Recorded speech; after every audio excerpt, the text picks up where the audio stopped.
What I like to do is go through a little bit of education, what's going on out there in the cybersecurity landscape, what these bad actors are starting to do, and level set for why it's important to focus where we focus. My background, just by way of quick intro, is 1 year, a little over 1 year at Huntress now, a cybersecurity startup, 6 years in the making, 1 million agents, $40 million Series B round recently landed, well secured, well capitalized. I'm part of the channel development and customer support side of the house. Came from Cisco after a 20-year run there, IBM before that, so I've been in technology most of my working life.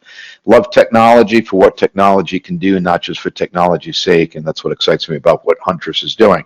I do want to take you through, though, a little bit of a level set of what's going on, and if cybersecurity is not within your purview, then please pass along our info and connect us and let them check out our blogs and the things we do in cybersecurity. So let me go to the next screen and take you to, there we go. Let's bring up dear old creepy looking Mickey, and I'll show you why this is relevant in just a little bit, but keep creepy Mickey on your mind just for a little while here, and I'll show you where he fits into the presentation.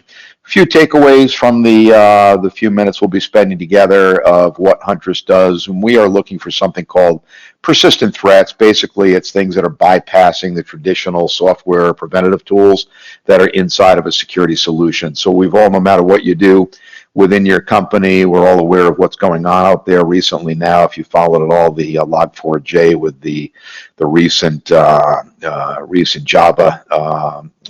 vulnerability that came out, all sorts of things going on out there that are getting pretty nasty, pretty ugly. These bad actors are getting pretty aggressive. We're helping to hunt down and find things and then boot them out of your system or help to remediate it. We complement existing security stack. We're affordable. We're not going to do a sales pitch today, but we are simple and affordable in what we do. If you or folks that are focused on cybersecurity are out there on the blogs and paying attention to what's going on, John Hammond is a name that you or folks in your organization would know. He's one of our threat researchers, and John's got over 300,000 YouTube followers these days, so pretty well known. And he estimates that over 90% of the attacks these days are starting with something called persistence. As Ron had alluded to, basically what that means is these bad actors are figuring out how to get through your front door, sit inside your environment, and then dwell there for days, weeks, or months. What they want to do is open up a back door, keep it hidden so no one finds it, and come and go at will and be able to find data, go after all the things that are sitting out there that they may want to eventually encrypt or hold you hostage for. So what they're doing is working hard once to get through the front door, break those locks, break the door down, get through those preventative tools, and then sit inside your environment and be able to come and go and remain undetected. And those are called persistent tactics or persistent threats. And what they're doing is sitting there, and 90% or more of the attacks are using that thing called persistence. For those that are not is directly in technology, you do understand persistence, whether or not you realize it. When you reboot your machine and that system clock comes up or the calendar comes up and things that are now persistent through the reboots and all the things that we've learned to love to hate over the years as Windows boots up and you're waiting, those are all different persistent mechanisms that are needed to be there. And what these bad actors are doing is they're hijacking that and they're making it look legit, and then again open up that back door that Ron had mentioned. We are hunting for those back doors and then basically shutting them down with step-by-step remediation. So what they're doing, though, is hijacking or adding those startup code so that they can outlast those restarts, outlast backups. Again, by way of education, there's a framework, if you're not familiar with, called NIST, National Institute of Standards and Technology. It's put out by the government, and usually it's circular in fashion. But if you looked at how do you protect, whether it's on-prem, in the cloud, no matter what you're doing, you need to figure out what that right protection, layers of protection are. So you need to first identify what it is that you want to protect. What are those assets that are sitting inside your digital assets, your customer info, your intellectual property, whatever it is that's sitting there that's inside. What do you need to protect? And then how are you going to protect it? What are all the tools that you're going to go through or your team's going to go through and figure out what to put in, your antivirus, your firewalls, all the things that typically in the environment. And then once something's gotten past that protect layer, which they will do, every attack recently has used some way to get through that protect layer. And now what you've got to do is figure out, how do you constantly detect? What are you doing on a regular basis to hunt and find and play offense to detect what's going on, endpoint detection, all sorts of things stacked up there. Respond, what do you do to respond to it? How do you remediate it to get you back up and running, minimize that downtime or prevent the downtime, and then recover with a backup and recovery. So we use NIST to lay out what's the ideal way to protect, but typically not everyone has the time, wherewithal, the budget to go through all these hundreds of thousands of vendors that are out there and then build out what it is that you need to do to protect. With some of the names on the call, some of you folks have in-house, cybersecurity teams that are out there threat hunting and may have the budget and the teams to be able to play offense and put super rare individuals in the mix, that security expertise that's needed to play offense on detect and respond. But most folks don't have those kind of budgets, don't have those blank checks, and usually build out pretty well in that protect to prevent stage, build out pretty well in the recovery stage. In that detect and respond is where we focus. There is actually someone on the call today that one of the divisions is actually using Huntress, so glad to hear and see that, and using it to threat hunt. So we go back to Mickey for a sec. If you look at all those prevention tools, what they're typically doing is they're using a lot of software, technology or software, to play defense to try to prevent compromise and block at that front door and boot out. Eventually, those bad actors will get through. They'll figure out how to circumvent or outsmart that protect layer. And that protect layer is playing defense, and they're looking at mostly software, and they're looking for known goods and known bads. We use Mickey to show the example. So if you took Mickey on the left, obviously we know and love Mickey on the left. He's got big ears, he's got his big black nose, his floppy bow tie. Well, if you look at Mickey on the right, and we program some software to look for those parameters with Mickey on the left, there's a pretty good chance that Mickey on the right, to software only, is going to get through. He's got the big ears, he's got the nose, he's got the bow tie. But obviously, anyone can look at that and say, hey, that's not the same Mickey. Mickey on the right's pretty creepy looking, but he does get a check mark. So if we put human context in the mix and put eyeballs on that, we know that that's just not the same Mickey. We do the same thing in threat hunting, whether it's us or anyone else or your internal teams. You're putting eyeballs to look and play offense to the right, to look for things that look legit.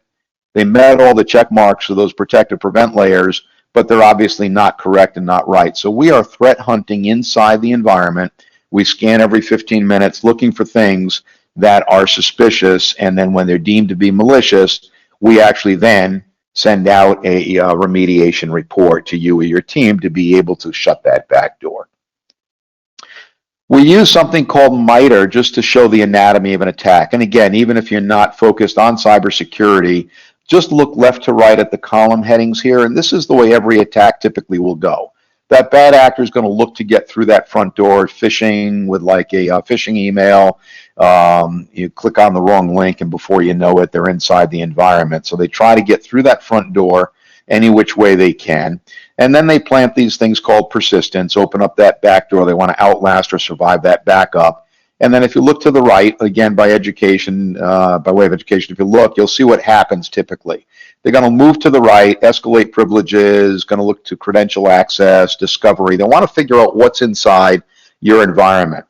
What's the most leverage they can get out of eventually exfiltrating the data, and then eventually either encrypting it, holding you hostage for the data, threatening to release it and publicize it, or both, right? So if you look left to right, it gets pretty ugly as you start to move to the right, and this is the way most attacks will go.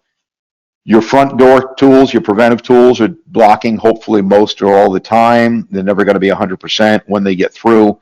We're hunting in that persistence column for those hidden back doors, and then giving you, your team, the ability to click a button to remediate and then close that back door that's been silently opened and try to make it difficult to get to discovery or payload execution. Some names on here that you'll probably recognize. Our founders, pretty cool guys. 3 individuals came out of the NSA. We're about 135 people today. Again, $40 million Series B round, so we're well capitalized, growing like crazy, expanding the platform.